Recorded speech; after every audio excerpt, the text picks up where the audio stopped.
Everyone. അങ്ങനെ കുറേ നാൾക്ക് ശേഷം ഞാൻ എന്താ ഒരു വ്ളോഗായിട്ട് വന്നിട്ടുണ്ട്. അതിനു മുമ്പ് വീഡിയോ എടുത്തുകൊണ്ടിരുന്നപ്പോൾ ഞാൻ എൻ്റെ മൂക്കൂത്തി ഒന്ന് നോക്കുമായിരുന്നു കേട്ടോ. ഇതിൽ കാണാൻ നല്ല രസമുള്ളതുപോലെ എനിക്കിപ്പോൾ എഡിറ്റ് ചെയ്തപ്പോൾ തോന്നി. എനിവേയ്സ്, നമ്മൾ എങ്ങോട്ടാ പോകണമെന്ന് വെച്ചാൽ നമ്മൾ സുഭാഷ് പാർക്കിലാണ് പോകുന്നത് ഫാമിലി ആയിട്ട്. അപ്പോൾ ഈ നിൽക്കുന്ന വെച്ചാൽ എൻ്റെ അമ്മയും അമ്മയുടെ ബ്രദറും ആട്ടോ. മാമൻ പുറത്താണ്. സോ മാമൻ വന്നിട്ടുള്ളത് കാരണം നമ്മളിങ്ങനെ ഫുൾ ഔട്ടിംഗ് ആണ് കുറച്ച് ദിവസങ്ങളായിട്ട്. എൻ്റെ അമ്മയുടെയും ചിറ്റയുടെയും മാമൻ്റെയൊക്കെ ഏറ്റവും ഫേവറേറ്റ് ആയിട്ടുള്ള പ്ലേസ് എന്ന് പറഞ്ഞാൽ ഈ ഒരു ഏരിയ ആണ്. LKG തൊട്ട് പഠിച്ച് വളർന്നതെല്ലാം ഇവിടെയാണ്. ഇവിടെ തന്നെ ആയിരുന്നു കേട്ടോ ഞങ്ങളുടെ നേരത്തെ വീടൊക്കെ. ആൻഡ് ഈ മരങ്ങളൊക്കെ എന്ന് വെച്ചാൽ എൻ്റെ അമ്മക്ക് വല്ല 1 വയസ്സുള്ളതിന് മുൻപ്, അതായത് എൻ്റെ അപ്പൂപ്പൻ്റെ പോലും ചെറുപ്പകാലത്തിൽ തൊട്ടുള്ള മരങ്ങളായിരിക്കും ഇത്. അത്രക്കും അങ്ങനെ അമ്മ ഓരോ ഇങ്ങനെ സ്റ്റോറീസ് ഒക്കെ പറയട്ടെ. നല്ല രസമാട്ടോ കേട്ടിരിക്കാൻ വേണ്ടിയിട്ട്. ഇതുകൊണ്ടാണ് ഞാൻ വോയിസ് ഓവർ കൊടുക്കുന്നത്, അല്ലെങ്കിൽ എൻ്റെ ഇത് കേൾക്കുന്ന ആൾക്കാരുടെ ചെവി അടിച്ചു പോകും. എനിവേസ്, നമ്മൾ അങ്ങനെ അവിടെ എത്തി. എന്നിട്ട് സുഭാഷ് പാർക്കിലോട്ട് കയറാൻ പോകുവാണ് കേട്ടോ. ആൻഡ് ഇവിടെ നമുക്ക് വണ്ടി പാർക്ക് ചെയ്യാനുള്ള സൗകര്യമൊക്കെ ഉണ്ട്. പിന്നെ ഇവിടെ ഈ പാർക്കിൻ്റെ അടുത്ത് തന്നെയാണ് എറണാകുളം ഹോസ്പിറ്റൽ എന്ന് വെച്ചാൽ. അപ്പോൾ എൻ്റെ ചേച്ചീനെ അമ്മ പ്രസവിച്ചിട്ടുള്ളത് ആ ഹോസ്പിറ്റലിലാണ്. അപ്പോൾ അമ്മ പറയാം അച്ഛനും അമ്മയും കൂടി എപ്പോഴും എല്ലാ ഈവനിങ്ങും ഇവിടെ പാർക്കിൽ വന്നിരിക്കുമെന്ന്. അങ്ങനെ കുറേ സ്റ്റോറീസ് ഒക്കെ ഇങ്ങനെ പറഞ്ഞുകൊണ്ടിരിക്കുമായിരുന്നു കേട്ടോ. എനിവേസ്, പിന്നെ ഞാൻ വീഡിയോയും കൂടി എടുക്കേണ്ടത് കാരണം ഞാനിങ്ങനെ ഭയങ്കരമായിട്ട് സെൽഫ് എൻജോയ് ചെയ്തൊക്കെ നടക്കുമായിരുന്നു. പിന്നെ ഒരു കാര്യം മാത്രമേ ഉള്ളൂ, നമ്മൾ ഈ നടക്കുമ്പോൾ സൂക്ഷിക്കണം. ഇതുപോലത്തെ മരങ്ങൾ ഇങ്ങനെ ചരിഞ്ഞ് വളർന്നൊക്കെ നിൽക്കുന്നത് കാരണം നേരെ പോയി ഇടിക്കുന്നത് വല്ല തലയായിരിക്കും. അത് കാരണം വീഡിയോ എടുക്കുമ്പോൾ പോലും നമ്മൾ ശ്രദ്ധിച്ചൊക്കെ നടക്കും. അങ്ങനെ നടന്ന് നമ്മളിത് ആ ഗേറ്റിന്റെ ഫ്രണ്ടിലെത്തി. ഇനി ഇത് അകത്തോട്ട് ജസ്റ്റ് കയറുന്നതാണ് ഈ കണ്ടുകൊണ്ടിരിക്കുന്നത്. പണ്ടൊക്കെ ആയിരുന്നെങ്കിൽ കുറേ അവിടെയുള്ള പാർക്കിലെ സീസോ അതുപോലെ ഊഞ്ഞാലിലൊക്കെ കളിക്കാമായിരുന്നു. പക്ഷേ ഇപ്പം നമ്മൾ വലുതായത് കാരണം നമുക്കൊന്നും അതിൽ കയറാൻ പറ്റില്ല. കയറി കഴിഞ്ഞാൽ അവിടുത്തെ വാച്ച്മാൻ വിസിലടിക്കും. അത് കാരണം ആ പണിക്ക് പോയില്ല. പിന്നെ നമ്മൾക്ക് ആകെ എൻജോയ് ചെയ്യാനുള്ളതെന്ന് വെച്ച് കഴിഞ്ഞാൽ ആ പുറകിലുള്ള ആ ഒരു കടൽ എൻജോയ് ചെയ്യാന്നുള്ളതാണ്. സോ അങ്ങോട്ടാണ് പോകുന്നത്. പിന്നെ അങ്ങോട്ട് പോകുന്ന വഴിക്ക് ഇതാ ആ ഒരു സ്ഥലത്ത് നോക്കിയപ്പം ഇതൊക്കെ ഈ ഒരു സാധനം എനിക്ക് തോന്നുന്നു അവർ റിനോവേഷൻ ചെയ്തുകൊണ്ടിരിക്കുകയെന്ന് തോന്നുന്നു. അപ്പം ആ ഒരു ഫൗണ്ടൻ ആയിരുന്നു ഇത് ശരിക്കും. സോ ആ ഫൗണ്ടൻ്റെ എന്തൊക്കെയൊക്കെയോ പണികളൊക്കെ നടക്കുന്നുണ്ട്. സോ ഞാൻ അതൊക്കെ കാണിച്ചുകൊണ്ടിരിക്കുന്നതാണ്. പിന്നെയാണെന്നുണ്ടെങ്കിൽ പാർക്ക് എന്ന് പറയുമ്പോൾ നമുക്ക് സ്ഥിരമുള്ള ഒരു സംഭവമാണ് കപ്പലണ്ടി വാങ്ങിക്കൽ. സോ കപ്പലണ്ടി വാങ്ങിച്ചു ആൻഡ് അത് കഴിച്ചുകൊണ്ടിരിക്കുകയാണ്. എനിക്ക് ഫുള്ളൊന്നും കഴിക്കാനുള്ള കപ്പാസിറ്റി ഉണ്ടായിരുന്നില്ല. ഞാൻ കുറച്ച് കഴിച്ചു. അമ്മയാണെന്നുണ്ടെങ്കിൽ ആ കണിക്കൊന്നയുടെ താഴത്ത് പോയിട്ട് മഞ്ഞ ഡ്രസ്സൊക്കെ ഇട്ട് മഞ്ഞക്കിളീനെ പോലെ അവിടെ നിൽപ്പുണ്ടായിരുന്നു. അത് കാണാൻ നല്ല ഭംഗിയുണ്ടായിരുന്നു. അത് കാരണം ഞാൻ അമ്മയുടെ വീഡിയോ എടുക്കുക. പിന്നെ അമ്മയാണെന്നുണ്ടെങ്കിൽ ഞാൻ നേരത്തെ പറഞ്ഞ പോലെ ഓരോ സ്റ്റോറീസ് ഒക്കെ പറയുക. അമ്മയ്ക്ക് ഇവിടെ വന്നു കഴിഞ്ഞാൽ സ്റ്റോറീസിൻ്റെ ഒരു നിര തന്നെ ഉണ്ടാകും. അതിനുശേഷം നമ്മളിതാ ഇങ്ങോട്ടേക്ക് നടക്കുവാണ്. ഇവിടെ എന്ന് വെച്ച് കഴിഞ്ഞാൽ ശരിക്കും നമുക്ക് ഈവനിങ് വന്നിരിക്കാൻ പറ്റിയ ഒരു പ്ലേസ് ആണ്. ഫാമിലി ആയിട്ടോ ഫ്രണ്ട്സ് ആയിട്ടോ അല്ലെങ്കിൽ നമ്മളുടെ ആരായിട്ട് വേണമെങ്കിലും വന്നിരിക്കാം. പിന്നെ വല്ല ഡാൻസ് റീലോ എന്ത് വേണമെങ്കിലും എടുക്കാൻ അത്രയും സ്പേസ് ഉണ്ട്. പക്ഷെ ഞാൻ ഡാൻസ് ഒന്നും പ്രിപ്പയർഡ് അല്ലായിരുന്നു, അതുകൊണ്ട് അതൊന്നും എടുത്തില്ല. പിന്നെയാണെങ്കിൽ ജസ്റ്റ് അവിടെ ഉണ്ടായിരുന്ന ഒരു പോസ്റ്റിൽ പിടിച്ച് ഇതുപോലെ ഓരോ എന്തൊക്കെയൊക്കെയോ കാണിക്കുന്നുണ്ടായിരുന്നു. ഞാനും അമ്മയും ചേച്ചിയും ഇങ്ങനെ ഗേളി പോലെ ഇങ്ങനെ ഓരോ വർത്താനമൊക്കെ പറഞ്ഞ് ഇങ്ങനെ വന്നപ്പോഴത്തേക്കും ദേ നോക്കിയപ്പോൾ അച്ഛനും മാമനും അവിടെ ഓൾറെഡി കടലൊക്കെ കണ്ട് ആസ്വദിച്ച് കപ്പലണ്ടി കഴിച്ചുകൊണ്ടിരിക്കുന്നുണ്ടായിരുന്നു. ഇത് നമ്മുടെ നല്ല മഞ്ഞ സൂര്യൻ ഇങ്ങനെ അസ്തമിക്കാനായി ഇങ്ങനെ കാത്തു നിൽക്കുന്നത് പോലെ നിൽക്കുന്നുണ്ടായിരുന്നു. എന്നിട്ട് പിന്നെ ഞങ്ങൾ ഇവിടെ ഇരുന്നിട്ട് കുറച്ച് നേരം കത്തി വെച്ച് വർത്താനം പറയാൻ വേണ്ടിയിട്ടാണ് നമ്മൾ ഈവനിങ് ഇറങ്ങിയത്. ജസ്റ്റ് സൺസെറ്റ് കഴിഞ്ഞിട്ട് വീട്ടിൽ പോകാൻ ചോദിച്ചു. അപ്പോൾ ചേച്ചി അവിടെ പോയി ഇരുന്നു. എന്നിട്ട് ഇനി ഞാനും കൂടി അവിടെ പോയി ഇരിക്കട്ടെ. എന്നിട്ട് കുറച്ച് നമുക്ക് വീഡിയോസൊക്കെ എടുത്ത് എൻജോയ് ഒക്കെ ചെയ്യാം.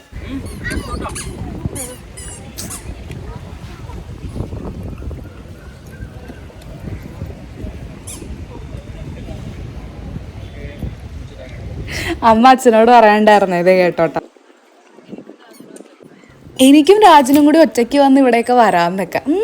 ഞാനും വരും കൂടെ, ചുമ്മാ പറഞ്ഞാട്ടോ. എനിവേസ്, ഇങ്ങനെ നമ്മുടെ ലൈഫിലുള്ള ഓരോ ദിവസവും നമ്മളിങ്ങനെ പുറത്തുള്ള കാഴ്ചകളും കൂടി കണ്ട് എൻജോയ് ചെയ്യണം, നമ്മുടെ ഇഷ്ടമുള്ള ആൾക്കാരൊക്കെ ആയിട്ട്. പിന്നെ ഒരു കോമഡി സംഭവം ഉണ്ടായിട്ടാ. ഞങ്ങൾ കപ്പലണ്ടി കഴിച്ച ആ പേപ്പർ ഉണ്ടായിരുന്നല്ലോ. സോ ആ പേപ്പറും കൊണ്ട് ബോട്ട് ഉണ്ടാക്കാന്ന് വെച്ചു. മാമൻ ആ ബോട്ടൊക്കെ ഉണ്ടാക്കാൻ മറന്നോ എന്ന് നോക്കാൻ വേണ്ടിയിട്ട് ഞാൻ പറഞ്ഞതാ. സോ മാമൻ ഉണ്ടാക്കുമായിരുന്നു കേട്ടോ. മുട്ടൻ കോമഡി ആയിരുന്നു, കണ്ടോട്ടോ. കപ്പല്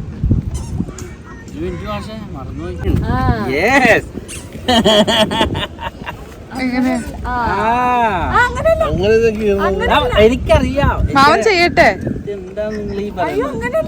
ഞാൻ ചെയ്യട്ടെ.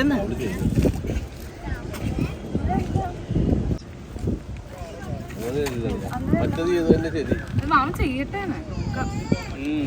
ഇങ്ങനെയല്ല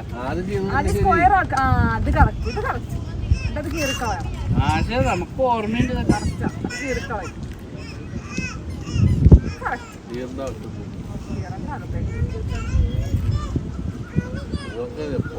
അറിയില്ലേ?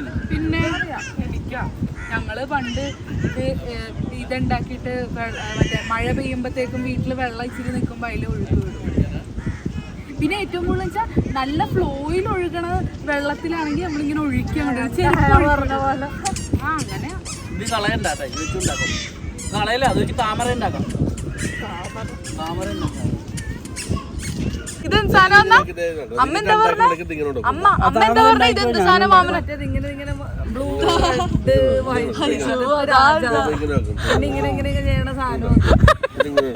ശരി അതാണത് മാമനുണ്ടാക്കണ തെറ്റാ അച്ഛനുണ്ടാക്കണ കറക്റ്റാ ഇതെന്താ ഉണ്ടാക്കണ അമ്മ ഇങ്ങനെ ഇങ്ങനെ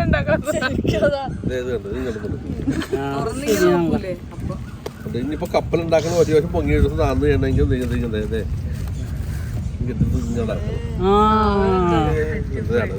ഒരു മിനിറ്റ്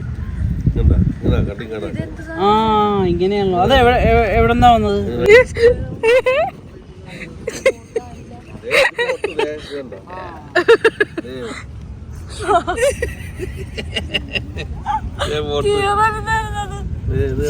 അത് കുഴപ്പമില്ല ഇങ്ങനെ ഉണ്ടാക്കാൻ പോയത് അത് ശരിയാവും അയ്യോ ഇതൊക്കെ ഫോറിൻ പോട്ടാ മാമ ഇവിടെ വെച്ചുണ്ടാക്ക് ഇവിടെ വെക്ക് ഫോറിൻ പോട്ടാ ഇത് ഇവിടെ ഉണ്ടാക്ക് ഇത് ഫോറിൻ പോട്ടാണ് പക്ഷേ എല്ലാം കീറണ കളയല്ലേ എന്താ അതും കൊണ്ട് പോട്ടുണ്ടാക്കാൻ പറ്റും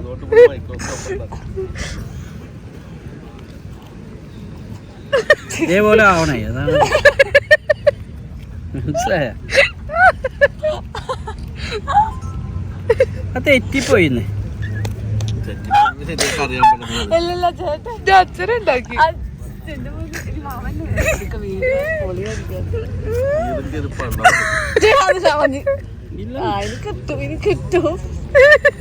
അതങ്ങനെ ആക്കാനായിട്ട് ചെയ്തു മറന്നുപോയി കുറെ കാലമായില്ലേ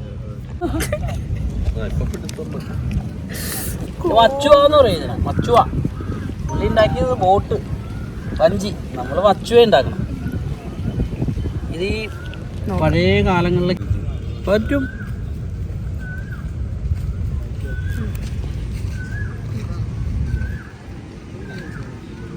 ഇനി ബ്ലോഗ് ചെയ്തിട്ടും ഗണേശ് മാമൻ ചിരിച്ചാവും അത് വോയിസ് ഓവർ കൊടുക്കരുത് ചിലതിൻ്റെ ഒന്നും കൊടുക്കില്ല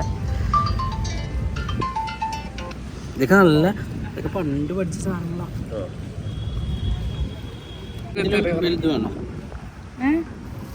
ഓ ഇത് അടിപൊളിയാണല്ലോ അല്ല ബോട്ട് ഇട്ടാ പ്രശ്നമൊന്നുമില്ല അടിപൊളി ബോട്ട്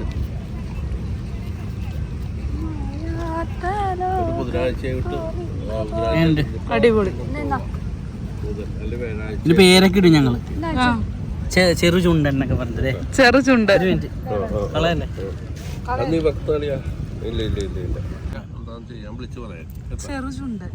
ചെറു ചുണ്ടനും വലി ചുണ്ടനും അങ്ങനെ ചെറുചുണ്ടനെയും വലിചുണ്ടനെയും നമ്മൾ ഇതാ വെള്ളത്തിലിടാൻ പോവാട്ടോ. പേപ്പർ ആയതുകൊണ്ട് മാത്രമാണ് ഇട്ടത്, വേറെ ഒരു സാധനം നമ്മൾ വെള്ളത്തിൽ ഇങ്ങനെ ഇടാൻ പാടില്ല. പിന്നെ പേപ്പർ ഒരു കുഞ്ഞു പേപ്പറല്ലേ, പേപ്പർ ബയോഡിഗ്രേഡബിൾ ആണല്ലോ, അതുകൊണ്ട് മാത്രമാണ് ഇട്ടത്. എല്ലാവരും ഒന്നും ഇങ്ങനെ ഇടരുത്. എനിവേസ് നമ്മൾ ആ വലിചുണ്ടനെ ഇട്ടപ്പോൾ അവൻ നല്ല രീതിയിൽ ഒഴുകുന്നുണ്ടായിരുന്നു കേട്ടോ, അടിപൊളിയായിട്ടുണ്ടായിരുന്നു. ഇത്രയും കഷ്ടപ്പെട്ടുണ്ടാക്കിയ ബോട്ടായിരുന്നെങ്കിലും അവന് നല്ല പവർഫുൾ ആയിട്ടുള്ള ബോട്ടായിരുന്നു. പക്ഷെ ചെറുചുണ്ടൻ ഭയങ്കര ക്യൂട്ടായിരുന്നെങ്കിലും അവൻ പാവം ടൈറ്റാനിക് മുങ്ങുന്നത് പോലെ ഇച്ചിരി മുങ്ങിപ്പോയിട്ടാ. അടിപൊളി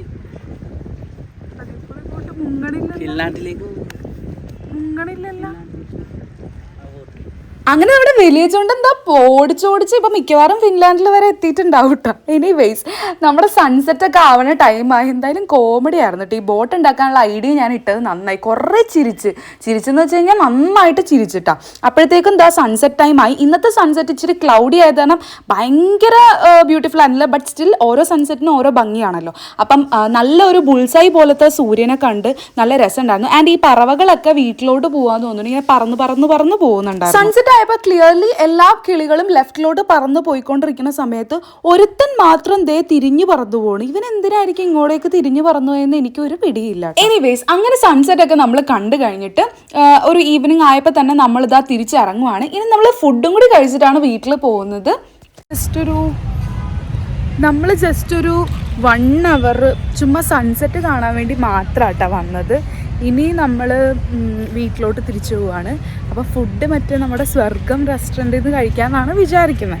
നമ്മൾ നേരത്തെ ഒരു പ്രാവശ്യം ഉച്ചയ്ക്കാണ് പോയത്. അപ്പം ഇന്ന് ഒരു ഈവനിങ് വൈബിൽ അവിടെ പോകാമെന്ന് വിചാരിച്ചു. അങ്ങനെ നമ്മളിതാ സ്വർഗം റെസ്റ്റോറൻറ്റിൽ എത്തിയിട്ടോ. ഇവിടെ എത്തിയപ്പോൾ സമയം ഒരു 7:45 അത്രയൊക്കെ ആയിട്ടുണ്ടായിരുന്നുള്ളൂ. പിന്നെ നമ്മൾ ഈവനിങ് അങ്ങനെ വലിയ ഫുഡൊന്നും കഴിക്കാത്തതാണ് കുറച്ച് വിശപ്പുണ്ടായിരുന്നു.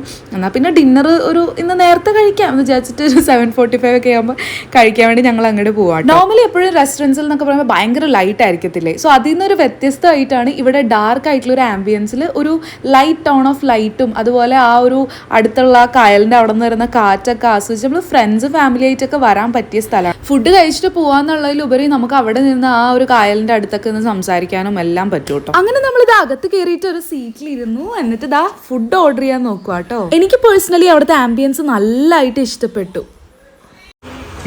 സ്വർഗം ബീഫ് കാന്താരി, ബീഫ് പിടി, beef roast, beef stew, prawns roast, prawns fry, പിന്നെ മനസ്സിലായോ സാധാരണ കോഴി, പെങ്കോഴി, പിടിക്കോഴി, അരിയുടെ ഇങ്ങനത്തെ പിടികളുണ്ടാവും അതിനകത്ത്. അതെന്താ ഞാൻ വിചാരിച്ച് പിടിക്കോഴി എന്താ ഉദ്ദേശം? പിടിക്കോഴി എന്ന് പറഞ്ഞാൽ പെങ്കോഴി, പൂവൻകോഴി എന്ന് പറഞ്ഞാൽ ഞാൻ കോഴി.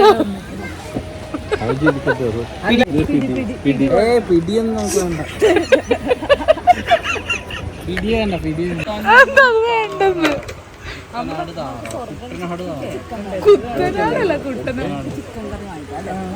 ഞാനിത്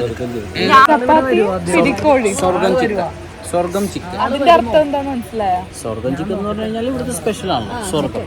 കട്ടൻ പൈനാപ്പിൾ. എന്റെ പൊന്നു, നമ്മൾ ചിരിച്ചിരിച്ചിരിച്ച് മടുത്ത്. നല്ല കോമഡി ആയിരുന്നു ഇത് ഫുഡ് നമ്മൾ സെലക്ട് ചെയ്യുന്ന ടൈമിലെന്ന് വെച്ചാൽ. പിന്നെ ഞാനിങ്ങനെ നോക്കിക്കൊണ്ടിരിക്കുമായിരുന്നു എന്ത് ഓർഡർ ചെയ്യണം എന്നുള്ളത്. അവസാനം ഞാൻ ചൂസ് ചെയ്തതെന്ന് വെച്ചാൽ ഇടിയപ്പവും ബീഫും ആണ് ഞാൻ ചൂസ് ആക്കിയത്. അങ്ങനെ ഫൈനലി ഇതാ നമ്മൾ ഓർഡർ കൊടുക്കുവാണേ. പെടക്കോഴിയാണ് ഇത്, പിടിക്കോഴി. ഐശ്വര്യരാജ് എന്റെ നോക്കിയിട്ടില്ല. അതുപോട്ടെ, അതൊക്കെ ശരിയായിക്കോളും. കല്ലപ്പം, കല്ലപ്പം,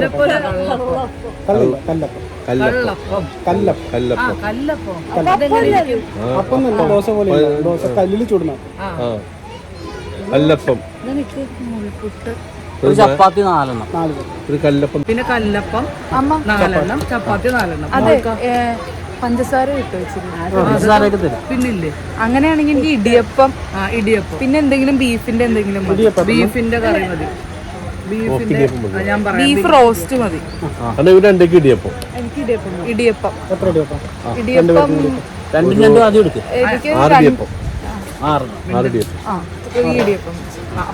ഇടിയപ്പം, ഒരു സ്വർഗം ചിക്കൻ, ഒരു ബീഫ് റോസ്റ്റ്, പിന്നെ എന്താണ് പറയുന്നത്, വള്ളുവനാടൻ റോസ്റ്റ്.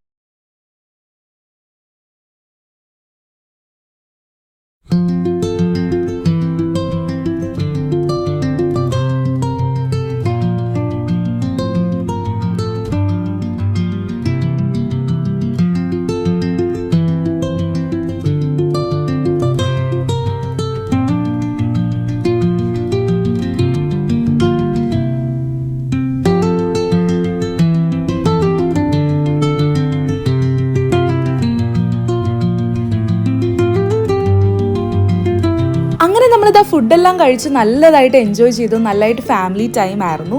അതുപോലെ അതിന് ശേഷം നമ്മൾ അവിടെ ആസ്വദിച്ചിട്ട് വീട്ടിൽ പോയി.